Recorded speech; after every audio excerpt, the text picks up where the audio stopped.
Yeah, there. Oh, an error has occurred. Oh, for Twitter. That's what it was keeping it up. Sorry, it didn't let me know that it went live until 3 seconds ago. So I guess I was live for anyways. Maybe it'll end up going live to Twitter as well, but we are live. Welcome, guys, back to another edition of the Earle Sports Bet Show. I'm Timothy Earle, and today, kind of a short card, but we're not going to really worry a whole bunch about that.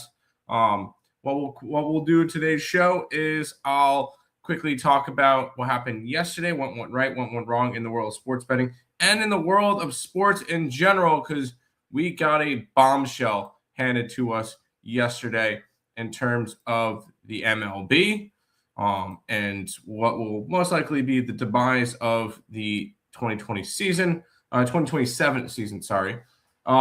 Before we jump into it, yesterday started off really rough. Started off yesterday, Liberty minus 8.5, loser. They win by 2. VMI plus 9.5. They were down 3 at halftime. I'm like, okay, they're keeping it close. They lose the second half by 7, and they lose the game by 10. I got hooked. Detroit Mercy plus 10.5. They lose by 25 to Northern Kentucky. I'm tired of trusting this Detroit team. Hofstra as 7.5-point road favorites go into Stony Brook and lose. So loser there. But then I got picked up with 6 straight wins. San Jose Sharks money line plus 150. Nice win in regulation over the Capitals. Pittsburgh Penguins puck line plus 160. A nice 6-3 win over the Flyers. They scored 2 in the first, 2 in the second, 2 in the third. Took care of business. The Oklahoma City Thunder minus 3.5 in Houston. They win by 20. So nice winner with OKC there. Towson minus 2 versus the College of Charleston. They win by 9. Nice winner there. I liked the bounce back spot for the Spurs. I took the minus 7.5 versus Milwaukee. They win by 18. One of my favorite hockey plays yesterday was the Winnipeg Jets plus 125. They were up 3-0 at the end of the first period, win 6-2 over the Wild. Seattle money line yesterday versus Boston did not get there. They lose 4-2 on the road.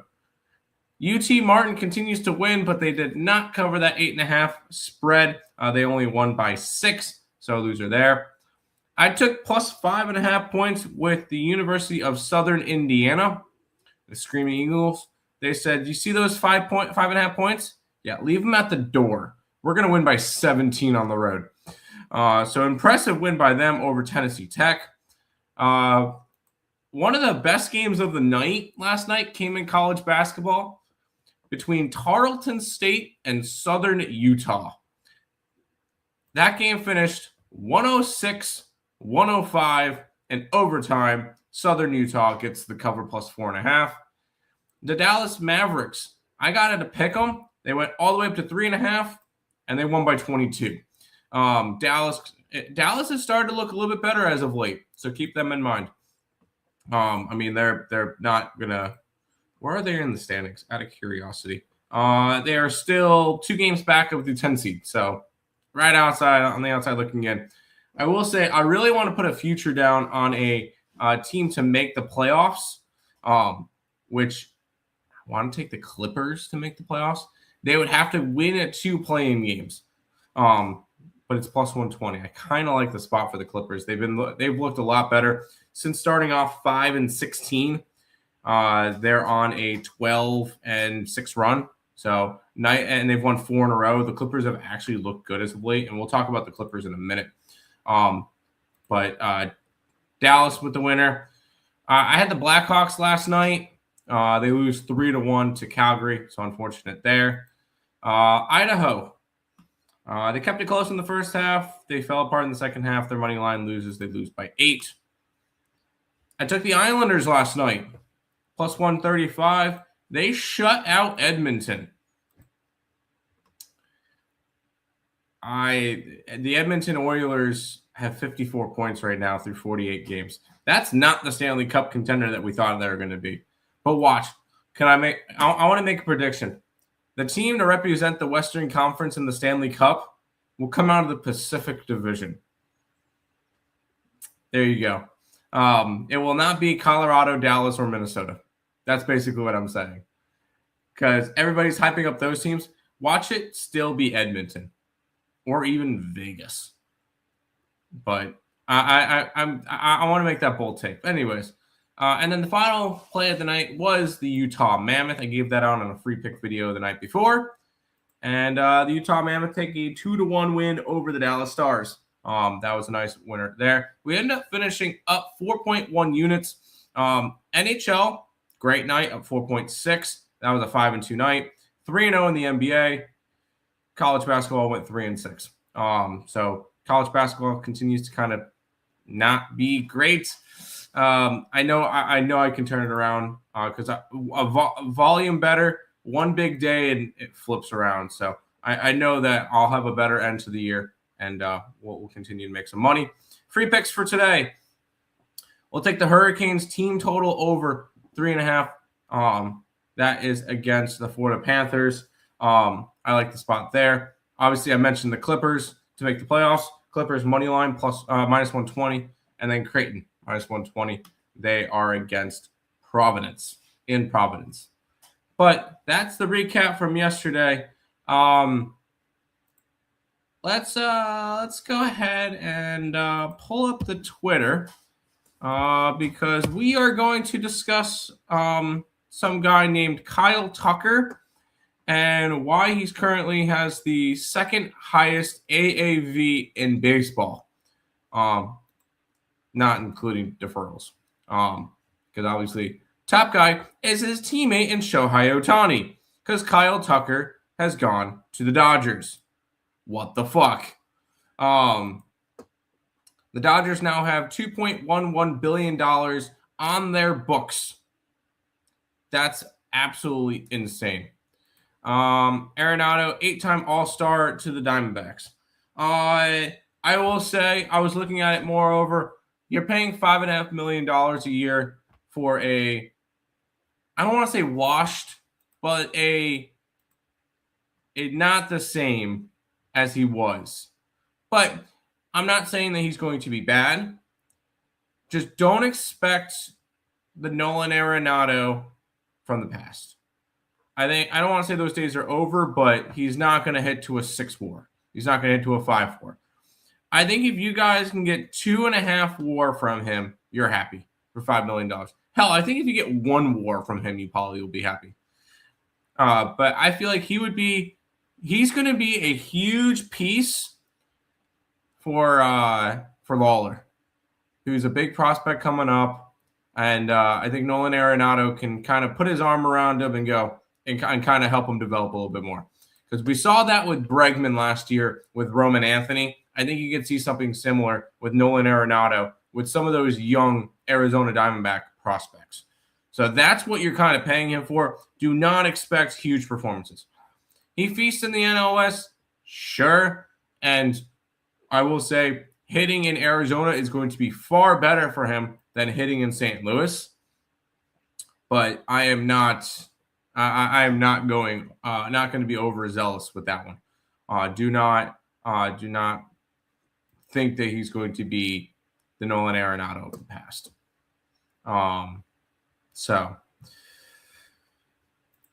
But we're not talking about Nolan Arenado, although I appreciate you bringing him up. We're going to be talking Kyle Tucker, who ended up signing a 4-year deal for $240 million. If you do the math, that is $60 million a year, which is more than Juan Soto is making. That's more than Aaron Judge is making. That is more. That is $10 million less than what Ohtani is making. That's more than Bobby Witt. It's more than Gunnar Henderson. That's more like there's a lot of A lot of the top guys in baseball that you can make, that's more than Skeens will probably make. That's more than Scooble's probably going to make, like AAV wise. And you're getting, yes, Kyle Tucker's a really good player, but this is just an insane contract. He gets opt-outs after year 2 and year 3. The Dodgers are going to win the World Series. I don't really like. There really isn't anything kind of telling me otherwise. Let's pull up MLB World Series. Plus 250 for the Dodgers to win the World Series now. 850 for the Yankees, 13-1 for the Mariners, 13-1 for the Phillies, 15-1 for Boston, Atlanta, Toronto, 17-1 for the Mets. But plus 250. That's absolutely fucking insane. Absolutely crazy. But that it just puts their debt, like their I think they're paying over $400 million, like it's like $450 million this year, not including salary tax on their roster. I don't know that now.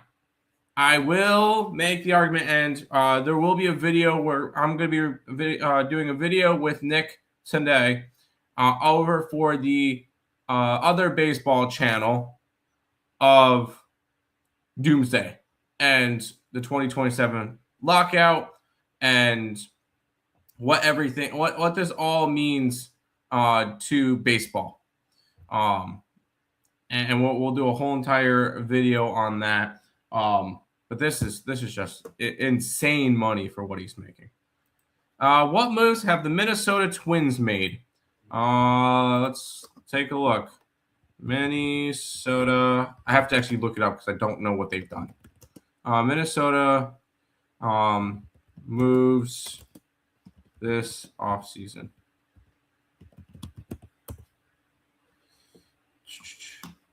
It would be transactions. All right.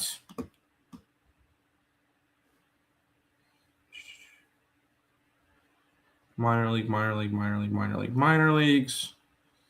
Designated for assignment. Claimed off of waivers. Minor leagues. Designated for assignment. They traded Cade Bragg, a left-handed pitcher, for Eric Wagaman. Okay, that's something. They signed. Oh, that's minor league. They signed free agent Josh Bell. Minor leagues. Rule 5. They changed a couple players' numbers. What else have they done? Minor leagues. They traded Peyton Eels, a second baseman, to Baltimore for catcher Alec Jackson. I think that's a minor league deal. Yeah, they've done nothing, dude. And to be completely honest, they really should they should trade some players, but we'll see. The Twins are going to be like the Sabres season. No, I don't see that. Unless you get Buxton playing every single day, unless you get Not Kyle Lewis. Lewis every day. Like I don't see it. Their pitching rotation is solid with Bailey Ober, Pablo Lopez, and what was the the Joe Ryan. And then Zappy Matthews should take a step up. Mick Abel could be interesting. Royce Lewis, thank you, Royce Lewis. But no, I don't see the Twins doing anything. Morning Untouchable. What a great day! It's a great Sabres day yesterday. Both money line and puck line over. Tage Thompson, anytime goal hits. He had a hat trick. Juan Soto to the Dodgers. Fuck no.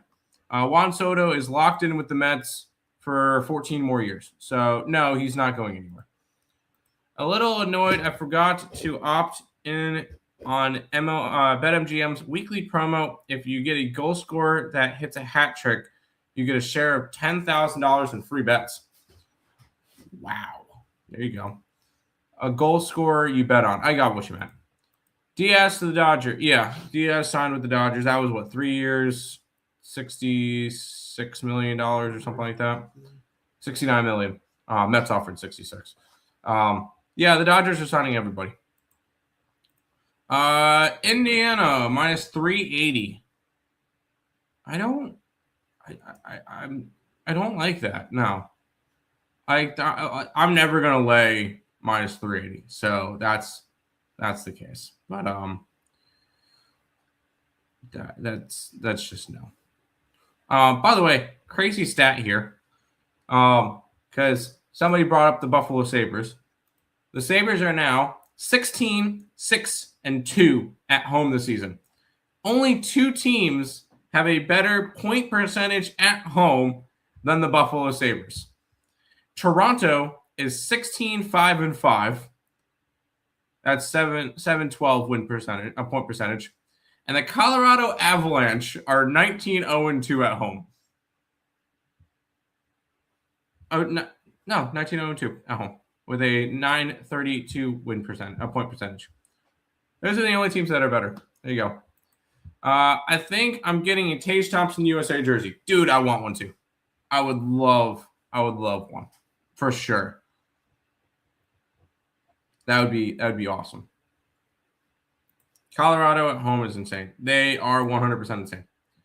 They are 19-0-3. For some reason, the one guy's tweet a little bit off. But they have not lost a game in regulation at home. Who the hell is beating Colorado this year? Colorado has 4 regulation losses in 45 games. What the fuck? That's insane. I can't believe the Sabres. Nope, don't do that. Don't do that. Don't do that, Robert. Don't you dare. No. Don't do that. We're not going to put that into the universe. They're minus 200 to make the playoffs, but don't do that. I do not want to see that again. How dare you try to jinx my Sabres? They are good, and you look at the standings. Last night's win against Montreal was massive, especially in regulation. Because now the Sabres have 2 games in hand against Montreal to get to that 3 spot in the Atlantic, and they're only 3 points back. So they control their destiny against Montreal. They also do against Detroit because they're 4 points back of Detroit with 2 games in hand with them as well.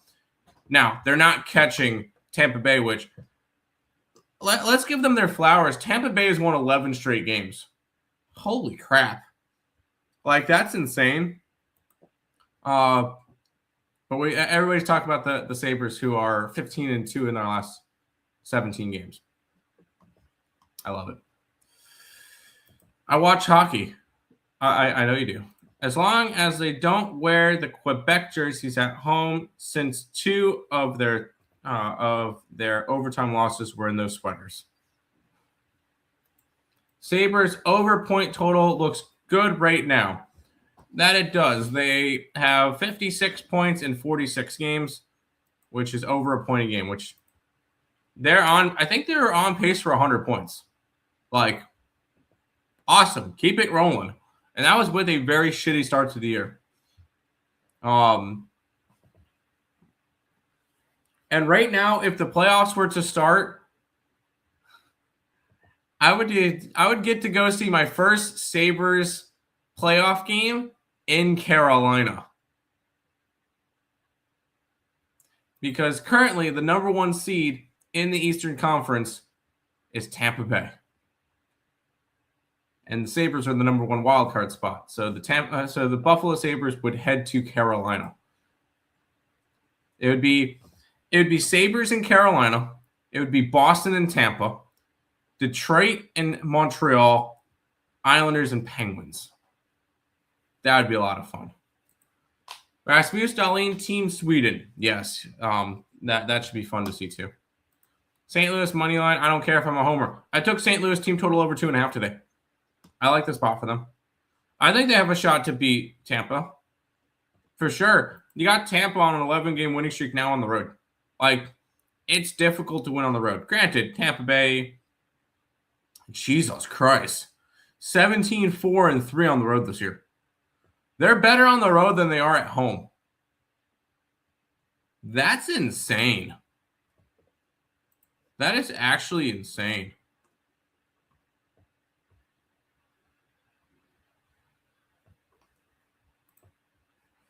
Oh, I love that from. So I have Twitter on my side monitor. Sean Higgs tweeted out, "Why are people upset with the Dodgers? Mets, Yanks, Jays, Giants, whoever, all have money to spend. Be mad at your team for being cheap and bet the Dodgers win total under. It'll catch for the third straight year with these overrated bums." I commented on saying he was never going to the Mets. It doesn't matter about the money. He commented back saying they offered $50 million. Go get Belly plus Bo, Framer plus Gallon. Tucker has been hurt the last 2 years. Who knows if he plays 100 games? Dude, I would be 100% down to do that. Didn't think we'd beat Carolina a few days ago, but we did randomly beat playoff teams. Where are you guys in terms of playoff picture? 7 points back of the Sharks, with the Sharks having a game in hand. You guys are not. Yeah. St. Louis first period money line. We start good, then fall apart. It's our thing this year. That's fair. Go Raiders. They're going to get Fernando Mendoza. Get yourself a new coach. You've got some good offensive weapons. Maybe you get yourself a couple defensive players in the draft. Raiders could be right up there next year. They could be still alive for a playoff spot with 2 weeks to go. Go get yourself some stuff. I end up going saying I'm going to talk about Kyle Tucker a bunch today, and it turned into a NHL talk. As a Jets fan, which quarterback do you want in the draft? I wanted Monte Morris, but he kind of went away. He went back to school. I will say I think the Jets should trade the number 2 pick. I think they should trade down and get something for it.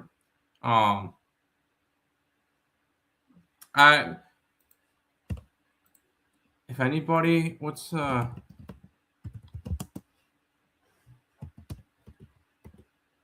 Diego Pavia could be fun, but that would be an overpay to pick him at number 2. So I don't know. Ducks, I agree. I'm on the Ducks. I'm quacked up with the Ducks. Yep. 100% with you. But that should pretty much be it for today. I'm gonna make sure you guys check out the Baseball Talk with the Earle Brothers YouTube channel in a little bit. There will be a video for Doomsday. I'm gonna put the Earle Bros. I'm gonna put the link to the baseball channel in the comments or in the chat. We also just did a video on the college baseball preseason top 25. That's an hour and 3 minutes long. Go ahead, check that out. Lots of good videos over there. I need Brian Flores to stay with the Vikings. My life depends on it.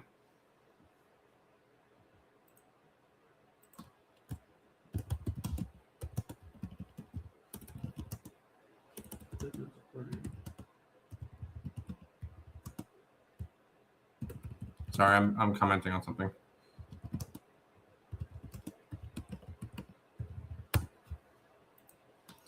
I'm chewing somebody out. Anyways, any big college basketball underdogs today?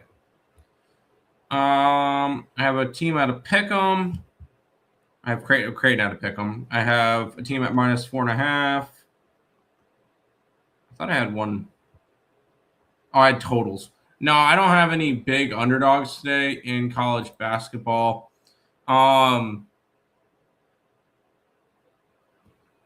If I had to pick a dog in college basketball, Ball State at home could be fun.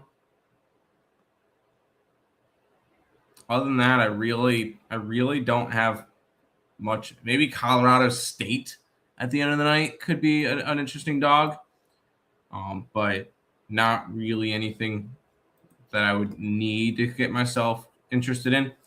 Texans Patriots. I'll pull up the numbers for that real quick. Football, NFL. Is that tomorrow or Sunday? That's a Sunday game. Line for that one has gone from 2.5 up to 3. And that's with 55% of the bets and 75% of the handle on New England. It makes sense that New England, the line moved towards them. I kind of like the Patriots this weekend. Honestly, off first glance, the only game that I don't really know what I want to do with is the first game, which is sorry, not the first game. It was first on for some reason, the odds page had it up first. San Fran and Seattle, I have not a clue what to do with. Not a clue what to do with. Other than that, I like the Buffalo Bills on the road. I like New England at home, and I like the Bears. Like that, like those are the three that I'm gonna end up probably putting them up today. I like Buffalo. I'm also riding my futures on +500 for Buffalo to win the AFC and +1,000 for them to win the Super Bowl. I like New England over Houston. Maybe even an under in that game. Maybe even a Texans team total under because New England's defense has been special this year. And I like the Bears. They've gone from opening up at 4 to 3.5. And some money's coming in on them, but they're not overly public. If they're the most public team this weekend right now is the Patriots, and I don't mind it. Is there a big drop off after Fernando Mendoza? There kind of is. NFL mock draft. Let's see what. That's not what I wanted.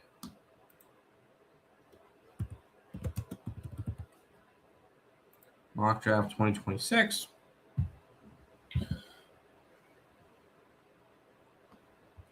Well, before Dante Moore had it, went back to school. It was him. It was Mendoza at 1, Moore at 2. Now the next quarterback after that is Ty Simpson.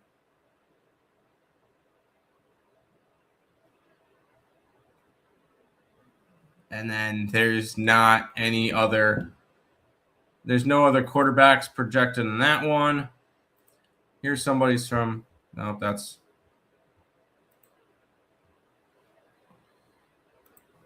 not really anything interesting there. That one has him going back. All of them still have Dante Moore, which is nobody's done like a updated one. But the way I look at it, like all of them. Oh, here's a mock one afterwards. Mock one for the number 2 pick. They have Arvell Reese, linebacker from Ohio State, going to the Jets. And then they have Fernando Mendoza, number 1, obviously. And they still, and he is the only quarterback. He's the only QB in the first round. Only one. Carson Beck could move himself up. I don't see that. I think, if anything, the Jets would trade for a quarterback. Who? I have not a clue. But under in the Hoosiers Hurricanes. Yeah. I could see the under in that game. I'm taking Bills Mafia. I'm with you on Bills Mafia. Yeah, I'm taking them to them. I want San Fran money line. I don't blame you. I kind of want to see Sam Darnold do something though. Like I kind of want to see him make a run, but that's just it. What are Josh Allen's MVP odds? Do they still have MVP odds out?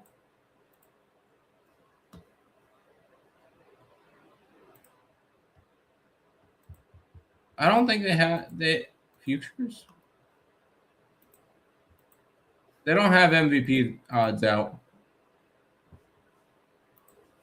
They might have Super Bowl MVP.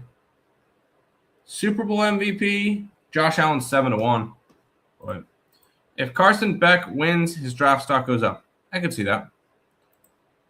No, you didn't. You just typed in sent $100 and the money symbol is not even in the right spot. You're hilarious, dude. But that should do it for this edition of the Earle Sports Bet Show. I'll be back again tomorrow. Once again, make sure you guys are checking out the betting, not betting, baseball talk with the Earle Bros on YouTube. We'll be putting out a video in that in a little bit. Beck is not an NFL quarterback. I agree. But I'll see you guys tomorrow with another one. Peace out.